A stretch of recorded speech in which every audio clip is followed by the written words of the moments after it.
आज की गुफ्तगू में खुश आमदीद। आप डॉक्टर सुलेमान के साथ सेहत टॉक्स देख रहे हैं। इंडिया में जो वायरस तेज़ी से फैल रहा है उस पर दुनिया भर में साइंसदान तहकीक में मसरूफ़ हैं।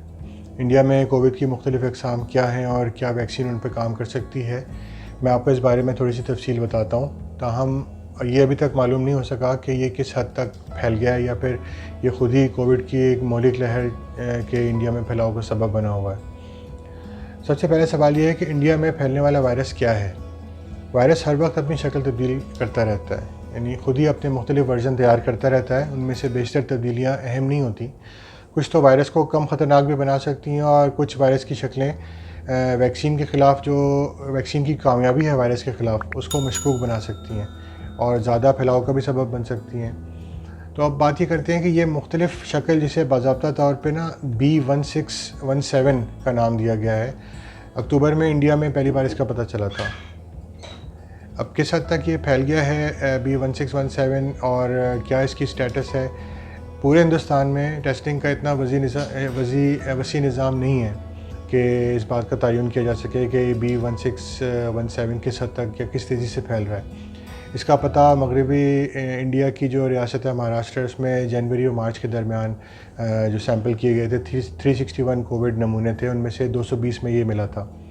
और जो आलमी डेटा था WHO का, उसका मुताबिक उसे कम से कम 21 कंट्रीज़ में अब तक जो है ये चेक किया जा चुका है। बरतानिया में आने पर पाबंदी लग चुकी है। बहरहाल अब तक पब्लिक हेल्थ इंग्लैंड जो है उसने इंडिया के इस वायरस को इस कदर तशवीशनाक नहीं समझा कि उसे वेरिएंट ऑफ कंसर्न की कैटेगरी में रखें, लेकिन इसका फैलना बहुत तेज़ है। तो अब सवाल ये है कि क्या ये ज़्यादा तेज़ी से फैल रहा है या ज़्यादा ख़तरनाक है। अब साइंटिस्ट अभी तक ये मालूम नहीं कर सके कि ये मुख्तलिफ़ किस्म जो है वो ज़्यादा तेज़ी से फैल रही है या टीकों के ख़िलाफ़ ये वैक्सीन है इसके ख़िलाफ़ ये इसकी मज़ाहमत होगी। तो लुइसियाना स्टेट यूनिवर्सिटी USA में एक माहिर है वायरस के, डॉक्टर जेरेमी, उन्होंने कहा है कि इसमें से एक म्यूटेशन साउथ अफ्रीका और ब्राज़ील में जो मिली है म्यूटेशन, उससे मिलती जुलती भी है। और म्यूटेशन इस वायरस को, जो हमारे जिस्म में जो हिफाजती निज़ाम है उसमें मौजूद पहले से बनी हुई एंटीबॉडीज़, अगर जैसे किसी को वायरस पहले हो चुका है, उससे भी बचने के काबिल बना सकता है, तो उससे भी वायरस अपने आप को सेव कर लेता है। लेकिन जो ज़्यादा परेशान कुन चीज़ इस वक्त दिखाई दे रही है वो ये है कि जो ये इंग्लैंड से शुरू हुई थी, अब ये 50 से ज़्यादा कंट्रीज़ में ये चीज़ फैल चुकी है। ये सबसे ज़्यादा परेशान कुन बात है। तो अब ये है कि अब ये सवाल इस वक्त उठा हुआ है कि क्या ये जो फॉर्म है ये इंग्लैंड वाली फॉर्म से ज़्यादा तेज़ी से फैल रही है या उसी की तरह की चीज़ है।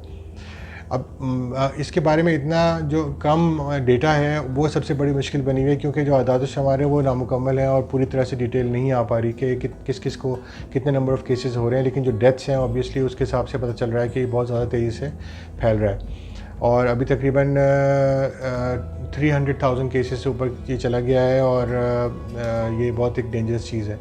हम बात बढ़ती जा रही हैं और ये बहुत तबाहकुन नुकसान हो रहा है और तमाम कंट्रीज़ जो हैं वो इस वक्त मोबिलाइज़ हुई हुई हैं और इंडिया को सपोर्ट करने में। तो लेकिन क्या ये वैक्सीन अभी भी काम करेगी? अब साइंटिस्ट जो हैं उनका ख़्याल है कि जो मौजूदा बीमारियां हैं उनसे बचने वाली वैक्सीन जो है मुख्तलिफ़ हालतों में इस पे काबू पाने में मदद करेगी। और उन्होंने एक नेचर में, अभी एक प्रोफेसर गुप्ता हैं, उनके कोलीग्स ने एक नेचर में एक आर्टिकल छापा है और उसमें है कि कुछ फॉर्म्स म्यूटेशन की इस वैक्सीनों से लामाला बच जाएंगी। तो वैक्सीन डिज़ाइंस में जब तब्दीलियों की ज़रूरत है ताकि उनको ज़्यादा मौसर बनाया जा सके, लेकिन अभी तक जो वैक्सीन अवेलेबल हैं वो इस बीमारी को फैलाव को कम करने में ये माविन हो रही हैं। और मोस्टली जो एज अ डॉक्टर हम ये बता सकते हैं कि बहुत सारे पेशेंट्स के लिए इस वैक्सीन के जो मतलब है, इसका मतलब है कि बहुत हल्की डिज़ीज़ या डेथ। तो ये जो कॉम्बिनेशन है ये बहुत वाइड है, इसलिए वैक्सीन, जो भी वैक्सीन जिसको मिल सके वो वैक्सीन लगाएं। हिचकिचाहट में या किसी बहुत ही अच्छी मिसाली वैक्सीन के इंतज़ार में बैठने की गलती नहीं करें। सलामत रहें, महफूज रहें और अपने इर्द गिर्द मौजूद लोगों का ख्याल रखें। Thank you very much.